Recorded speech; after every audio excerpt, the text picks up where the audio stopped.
नवजात शिशु अपने पोषण के लिए पूरी तरह दूध पर निर्भर रहता है और माँ के दूध से बेहतर क्या हो सकता है। माँ का दूध प्राकृतिक रूप से अपने बच्चे के लिए ही होता है। फ़र्ज़ करिए बच्चा समय से पहले पैदा होता है जिसको कि प्री टर्म डिलीवरी कहते हैं या प्रीमेच्योर डिलीवरी। जो नवजात शिशु होता है उसके लिए माँ का दूध उस हिसाब से अलग रहता है और जो कि पचाना आसान रहता है ऐसे प्रीमेच्योर बच्चों के लिए। वैसे ही बच्चा अगर समय पे पैदा होता है तो शुरू के दिनों के दूध और बाद के दिनों के दूध में काफ़ी अंतर रहता है। शुरू के दिनों का दूध का कोलेस्ट्रम कहते हैं जिसमें कि इम्यूनोग्लोबुलिन और एंटीबॉडीज़ बहुत ज़्यादा मात्रा में रहता है। ये इम्यूनोग्लोबुलिन और एंटीबॉडीज़ बच्चे को इन्फेक्शन से लड़ने की क्षमता देती हैं जो कि आमतौर पे छोटे बच्चों में नहीं रहती है। बाद के दिनों में कार्बोहाइड्रेट, प्रोटीन और फैट का अनुपात बदलता है जो कि बच्चे के विकास और ग्रोथ के लिए ज़रूरी होता है। एक बहुत ज़रूरी चीज़ ये है कि उसमें विटामिन्स और मिनरल्स भी वैसे ही मात्रा में रहते हैं जो बच्चे के ग्रोथ के लिए सूटेबल रहता है। माँ के दूध में डीएचए और फैटी एसिड्स का अनुपात और मात्रा बिल्कुल सही रहता है जो बच्चे के ब्रेन के विकास के लिए बहुत ज़रूरी है। तो इसलिए माँ का दूध बहुत फ़ायदेमंद रहता है दूसरे दूध के मुकाबले। ये भी देखा गया है कि क्योंकि बच्चों को ऐसे दूध पचाना आसान होता है तो पेट फूलना, पॉटी बार बार होना, उल्टी होना, ये सब दिक्कतें माँ के दूध पीने वाले बच्चों में आमतौर पे कम पाया जाता है।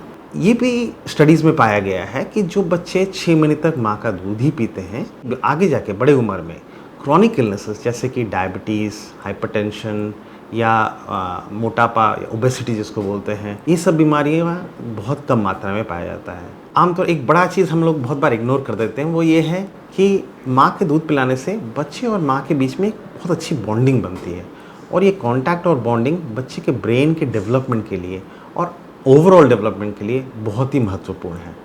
ये अब दूसरे जब दूध किसी अलग तरीके से पिलाते हैं वो उतना बॉन्डिंग नहीं बन पाता है, तो इसलिए माँ का दूध और भी बेटर रहता है दूसरे दूध के मुकाबले। जो लोग ब्रेस्ट फीडिंग कराते हैं ऐसे माँओं को गर्भ से पहले की अवस्था में वापस जाने में मदद मिलती है। 6 महीने तक तो बच्चे पूरी तरह माँ के दूध पे ही निर्भर रहते हैं जिसको कि एक्सक्लूसिव ब्रेस्ट फीडिंग कहते हैं। हम जनरली यही एडवोकेट करते हैं क्योंकि उसके फ़ायदे अनेक हैं जैसे कि बताया था। 6 महीने के बाद बच्चों का ग्रोथ खाली दूध पे सस्टेन नहीं हो सकता, इसलिए हम बाहर का आहार शुरू करने के लिए एडवाइस करते हैं जिसको कि वीनिंग बोला जाता है। इसके साथ ही आप बच्चे के विकास में भी बहुत बदलाव आते हैं जो ये सब में मदद करते हैं। आपने नोटिस किया होगा कि बच्चे जनरली 6 महीने के बाद या 6 महीने आते आते हर चीज़ अपने मुंह में डालने लगते हैं, अपना उंगली लेके या कोई भी चीज़ मिले अपने मुंह में डालते हैं।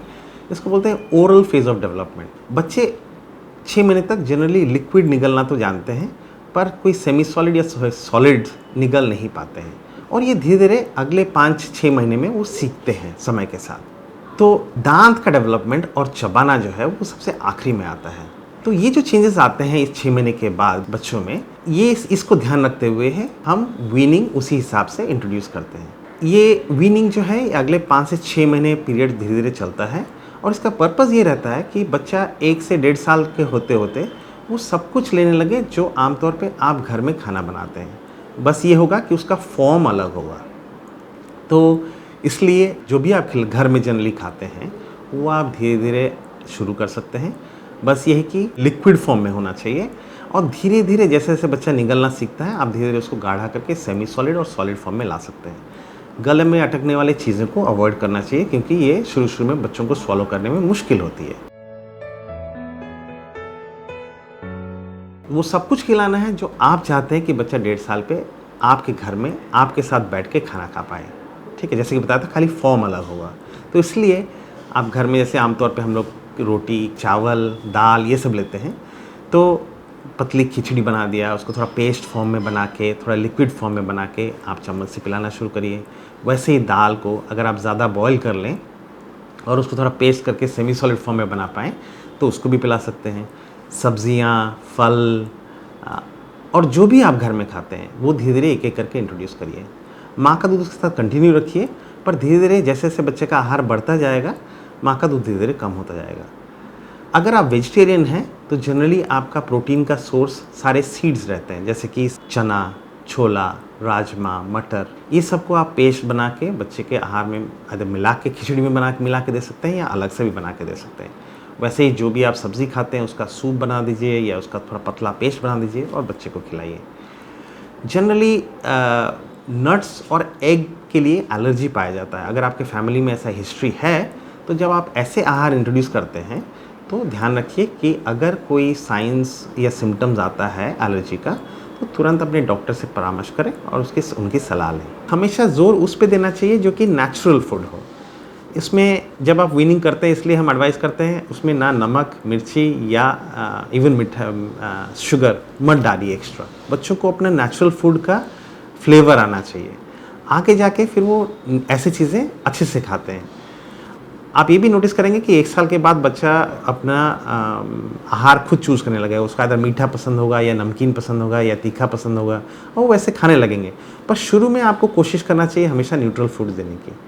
ठीक उसी तरह अगर आप 2 साल के बाद बच्चों को बाहर का आहार जैसे कि बर्गर्स है, नूडल्स है, पिज़्ज़ाज़ है, ये खाने की आदत डाल दें, बच्चे धीरे धीरे वही सीखने लगते हैं और उनको ये नॉर्मल लगता है। ये it's quite a well known fact कि अगर बच्चों को ऐसे आहार अर्ली स्टेज में इंट्रोड्यूस किया जाए तो मोटापा, ओबेसिटी आदि प्रॉब्लम बच्चों में ज़्यादा मिलती है। इसीलिए ये वेस्टर्न कंट्रीज़ में बहुत बड़ी प्रॉब्लम बन गई है और सरकार की हमेशा ये कोशिश है कि ऐसे फास्ट फूड्स को एनकरेज ना किया जाए। डिलीवरी के वक्त बहुत सारे प्रॉब्लम्स आते हैं जो कि एक ट्रेंड न्यूरोटोलॉजिस्ट ही डील कर पाता है। तो हमेशा इंश्योर करिए कि डिलीवरी के वक्त एक नवजात शिशु रोग के विशेषज्ञ डिलीवरी के वक्त आपके पास हो ताकि वो अर्ली प्रॉब्लम से डील कर पाएँ। अगर बच्चा स्वस्थ पैदा होता है तो शुरू के बहुत सारे ऐसे प्रॉब्लम्स हैं जो आमतौर पे ट्रीटमेंट की ज़रूरत नहीं पड़ती है, कोई उपचार की ज़रूरत नहीं पड़ती है। दूध की पलटी होना, बच्चे का रोना, पेट का सूजन होना, बार बार पॉटी करना, बच्चे का चौंकना, ये सब ऐसे प्रॉब्लम हैं जो माँओं को तो बहुत परेशान करते हैं पर ज़्यादातर ऐसे केसेस में डॉक्टर्स को इलाज प्रेस्क्राइब नहीं करते हैं और ये समय के साथ धीरे धीरे ठीक हो जाता है। पर ये भी ध्यान रखिए कि ये अर्ली संकेत हो सकते हैं सीरियस बीमारी की। तो अगर आपको इससे प्रॉब्लम लगती है तो तुरंत अपने डॉक्टर से संपर्क करें। इसके अलावा जॉन्डिस आमतौर पे बहुत सारे बच्चों में पाया जाता है। बहुत सारे बच्चे ऐसे होते हैं जिनको कि ट्रीटमेंट इसके लिए ज़रूरत नहीं पड़ती है। इसको हम फिजियोलॉजिकल जॉन्डिस कहते हैं। ज़्यादातर ये दूसरे और तीसरे दिन में शुरू होता है और समय के साथ धीरे धीरे 4-5 दिन तक बढ़ता है और उसके बाद अपने आप से ठीक होने लगता है।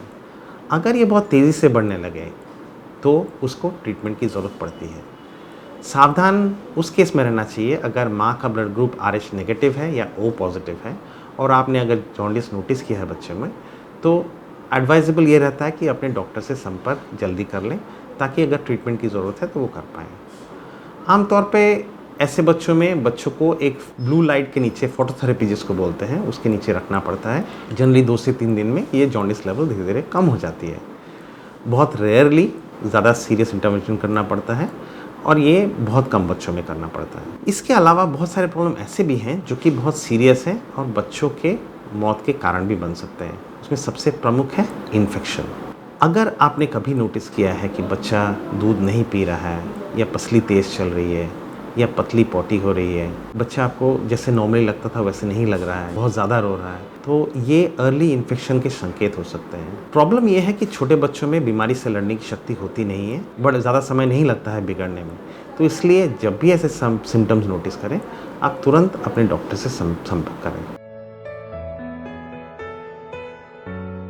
लास्ट ट्राइमेस्टर में यानी कि आखिरी के 3 महीने में माँ से बहुत सारे एंटीबॉडीज़ बच्चे को ट्रांसफ़र होते हैं। अर्ली स्टेज में बच्चे को बीमारी से लड़ने की क्षमता देते हैं, पर ये एंटीबॉडीज़ धीरे धीरे समय के साथ फेड करने लगते हैं, उनका असर जाने लगता है और जनरली 3 महीने तक उसके बाद उसका असर नहीं रहता है। तो इसलिए ज़रूरी है कि हम बच्चे को तैयार कर पाएँ आगे बीमारी से, ऐसी बीमारियों से लड़ने के लिए। इसके लिए इम्यूनाइजेशन या टीकाकरण बहुत ज़रूरी होता है। समझने की कोशिश करें कि टीकाकरण होता क्या है। हम बेसिकली एक थोड़ा सा मात्रा के कीड़ा बच्चे में डालने की कोशिश करते हैं ताकि बच्चे के अंदर एंटीबॉडी स्टिमुलेट हो पाएँ। तो जब भी आगे जाके वो बीमारी बच्चे को हो, बच्चे का शरीर पहले से तैयार हो उस बीमारी से लड़ने के लिए। पहला टीका पैदा होने के बाद BCG का लगता है और ओरल पोलियो और हेपेटाइटिस B का लगता है। उसके बाद डिप्थीरिया, टेटनस, पर्टुसिस और फिर निमोनिया और मेनिंजाइटिस करने वाले एच इन्फ्लुएंजी और निमोकोकल और डायरिया करने वाला रोटा वायरस के अगेंस्ट में वैक्सीनेशन दिया जाता है। आगे 6 महीने के बाद typhoid, mumps, measles, rubella, varicella, hepatitis A आदि बीमारियों के लिए टीका दिया जाता है। आप जब भी अपने डॉक्टर से मिलेंगे तो पहला टीका देते हो वो आपको एक चार्ट देंगे और उसके बाद आगे का तारीख जनरली मेंशन कर देते हैं ताकि आपको आइडिया लग पाए कि आगे के टीका कब लगवाने हैं। इसमें कभी भी लापरवाही नहीं करनी चाहिए। आमतौर पे बहुत सारे माएँ ये प्रॉब्लम लेके आते हैं कि बच्चा फीड तो करता है पर थोड़ी देर करता है, उसके बाद सो जाता है और फिर 1 घंटे बाद उठ के रोने लगता है। This is completely normal. बच्चों का सैटिस्फैक्शन सेंटर यानी कि जैसे जिसको हम बोलते हैं हमारा पेट भरा हुआ लगता है, वो सेंटर बहुत जल्दी स्टिमुलेट हो जाता है। तो थोड़ा सा दूध पीने के बाद बच्चों को लगता है उनका पेट भर गया और इसलिए वो सो जाते हैं। आपको कोशिश ये करना चाहिए कि कम से कम 8 से 10 मिनट बच्चा अच्छे से कंटिन्यूसली ब्रेस्ट फीडिंग करे, उसके बाद 2 से 3 घंटा सो पाए। इससे आपको भी रेस्ट मिलता है, माँ को भी रेस्ट मिलता है और बच्चे को भी रेस्ट मिलता है और ये रेस्ट बहुत ज़रूरी है बच्चे की ग्रोथ के लिए। नॉर्मली बच्चे 18 से 20 घंटा सोते हैं और बाकी के टाइम फीड करते हैं या थोड़ा सा जगते हैं। दिस इज़ वेरी नॉर्मल और सोना उनके लिए, उनकी ग्रोथ के लिए इक्वली ज़रूरी है। उसके बाद ज़रूरी है टेम्परेचर। ये ध्यान रखना है कि बच्चा कभी भी ठंडा नहीं पड़ना चाहिए। ये भी ज़रूरी है कि माँ जिस रूम में बच्चे के साथ रह रही हैं वो भी कंफर्टेबल हों। तो ऐसा नहीं है कि आपको एयर कंडीशन नहीं चलाना चाहिए। रूम का टेम्परेचर अगर 25 या 26 डिग्री सेंटीग्रेड रहे और बच्चे को एयर कंडीशन के सामने ना रखें तो बच्चे कंफर्टेबल रहते हैं। बच्चे को जब भी आप छुएं आपको वार्म फील होना चाहिए या गर्म लगना चाहिए। अगर आपको लगता है बच्चे के हाथ पैर ठंडे पड़ रहे हैं तो उनको कवर कर लीजिए। बच्चे को ठंडे पड़ने से उनका फीडिंग और ग्रोथ बहुत सीरियसली अफेक्ट हो सकता है, तो इसका ज़रूर ध्यान रखें। वैसे ही अगर बच्चे को बुखार आता है तो उसको कभी भी इग्नोर ना करें और डॉक्टर की सलाह लें। थर्मोमीटर बहुत फ़ायदेमंद रहता है। आदत डालिए घर में एक थर्मोमीटर रखने के लिए। बच्चे के विकास के लिए कांटेक्ट यानी कि पेरेंट्स से, माँ से और उनके पापा से कांटेक्ट बहुत ज़रूरी है। उससे उनका ब्रेन का डेवलपमेंट अच्छे से होता है। ये कांटेक्ट आप अलग अलग तरीके से कर सकते हैं। आमतौर पे हम अपने घर में बच्चों की मालिश करते हैं और ये एक बहुत सही तरीका है कांटेक्ट के लिए। किसी भी तेल से आप मालिश कर सकते हैं। प्रेफरेबली हम बोलते हैं कि सरसों का तेल अवॉइड करिए, उससे दाने ज़्यादा निकलते हैं। अगर किसी भी तेल से दाने ज़्यादा निकलते हैं तो आप शुद्ध नारियल तेल में शिफ्ट हो सकते हैं, वो जनरली बच्चों के लिए ठीक रहता है। बच्चों को मालिश करने के बाद एक गीले कपड़े से पोंछ दीजिए क्योंकि चिपचिपा शरीर में गंदगी चिपकने के चांसेस ज़्यादा रहते हैं। बच्चे नहाना काफ़ी एंजॉय करते हैं, तो जब भी मौका मिले बच्चों को नहलाना चाहिए। पानी कितना ठंडा या गर्म होना है ये आप ऐसे डिसाइड कर सकते हैं कि बाहर का टेम्परेचर कैसा है। अगर बाहर बहुत गर्म है तो आप नॉर्मल पानी से भी कर सकते हैं, अगर बाहर थोड़ा ठंडा है तो आप थोड़ा गुनगुना पानी भी इस्तेमाल कर सकते हैं। कांटेक्ट का एक बहुत बढ़िया तरीका कंगारू मदर केयर है। ये एक ऐसा तरीका है जिससे माँ या कोई भी क्लोज रिलेटिव बच्चे को अपनी छाती से लगा के लंबे समय तक बैठें। देखा गया है स्टडीज़ में कि इससे बच्चों की ब्रेन की डेवलपमेंट बहुत अच्छी होती है। नवजात शिशु में मोर्टालिटी का एक बहुत इम्पोर्टेंट कारण होता है इन्फेक्शन। ये इन्फेक्शन आमतौर पे खून में हो सकता है जिसको कि सेप्टिसीमिया बोलते हैं, फेफड़े में हो सकता है जिसको कि निमोनिया बोलते हैं, इंटेस्टाइन में हो सकता है जिसको कि डायरिया और वॉमिटिंग करके आते हैं, या पेशाब में भी हो सकता है जिसको कि हम यूरिनरी ट्रैक्ट इन्फेक्शन बोलते हैं। अगर बच्चे ब्रेस्ट फीड होते हैं तो ये इन्फेक्शन होने के चांसेस कम होते हैं। आमतौर पे आपको कोशिश ये करनी चाहिए कि जब भी बच्चा कोई ऐसा सिम्टम डेवलप करे जो आपको ठीक नहीं लगता या नॉर्मल नहीं लगता, आप तुरंत डॉक्टर की सलाह लें क्योंकि इन्फेक्शन बहुत बच्चों में बहुत जल्दी फैलता है। डायरिया भी एक बहुत कॉमन प्रॉब्लम है और ये बॉटल फीडिंग करने वाले बच्चों में ज़्यादा पाया जाता है।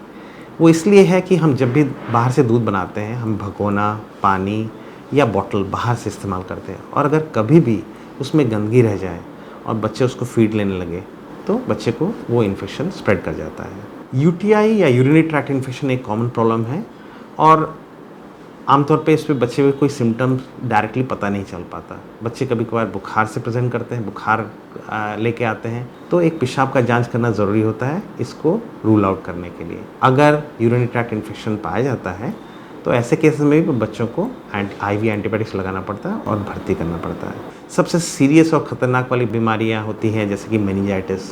ये इसलिए होता है कि इन्फेक्शन खून से फैल के बच्चे के ब्रेन में भी फैल गया है। ऐसे केसेस को तुरंत अगर इलाज नहीं किया जाए तो बच्चों को में लॉन्ग टर्म प्रॉब्लम भी पाया जा सकता है, जैसे कि बच्चा दिमाग से कमज़ोर होना। तो इसलिए इसका इलाज बहुत ही ज़रूरी है। ऐसे केसेस में दवाइयाँ लंबा यानी कि 14 से 21 दिन देना पड़ता है और इसके लिए भी आपको हॉस्पिटल में भर्ती करना पड़ता है।